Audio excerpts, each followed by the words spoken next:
കർത്താവെ, നിനക്ക് പോലും എന്നോടൊരു സ്നേഹവും കരുണയും തോന്നുന്നില്ലേ എന്ന് മാർത്ത കർത്താവിനോട് ചോദിക്കുന്നത്.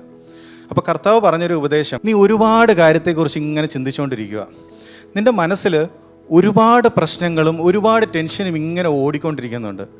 പക്ഷേ നീ ശരിക്കും ഇന്നത്തെ ദിവസം ടെൻഷൻ അടിക്കേണ്ടത്, അല്ലെങ്കിൽ ഇന്നത്തെ ദിവസം നിൻ്റെ ജീവിതത്തിൻ്റെ പ്രയോറിറ്റി ആയിരിക്കേണ്ട വളരെ കുറച്ച് കാര്യങ്ങളേ ഉള്ളൂ. അല്ല, ശരിക്കും പറഞ്ഞാൽ ഒരൊറ്റ കാര്യമേ ഉള്ളൂ.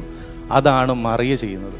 കർത്താവ് മാർത്തയോട് പറയുന്നത്, ഇന്നത്തെ ദിവസം നിൻ്റെ മനസ്സിൽ ചിന്തിക്കുന്ന നീ എനിക്ക് ശുശ്രൂഷ ചെയ്യണമെന്നും ഇവിടെ വന്നിരിക്കുന്നവർക്ക് ഫുഡ് ഉണ്ടാക്കണമെന്നും ഇവിടെ വന്നിരിക്കുന്നവരെ നന്നായിട്ട് നോക്കണമെന്നും ഇങ്ങനെ ഒരുപാട് കാര്യങ്ങൾ നിൻ്റെ ഹൃദയത്തിൽ ഇങ്ങനെ ഓടിക്കൊണ്ടിരിക്കുക.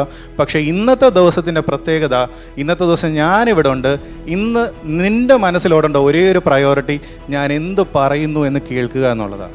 നമ്മൾ പലപ്പോഴും നമ്മളിത് പറയുമെങ്കിലും നമ്മളിതെല്ലാം നമ്മൾ ഡിസ്കസ് ചെയ്യുമെങ്കിലും നമുക്ക് പലപ്പോഴും ഇത് നമ്മുടെ ഹൃദയത്തിൽ പതിയത്തില്ല.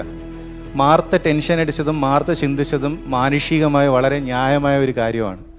നമ്മളും പലപ്പോഴും നമ്മുടെ ജീവിതത്തിൽ നമ്മൾ പല സാഹചര്യങ്ങളിലൂടെ ഇതെല്ലാം കടന്നു പോകുമ്പോൾ നമ്മുടെ മനസ്സിലും നമുക്ക് ഒരുപാട് ടെൻഷൻ വരുമ്പോൾ കർത്താവ് നമ്മുടെ അടുത്ത് പറയാൻ ആഗ്രഹിക്കുന്നതേ ഉള്ളൂ, ഒരൊറ്റ കാര്യം മതി. നീ ടെൻഷൻ അടിക്കേണ്ട ആവശ്യമില്ല, എല്ലാ കാര്യത്തെക്കുറിച്ച് നീ ചിന്തിക്കേണ്ട ആവശ്യമില്ല.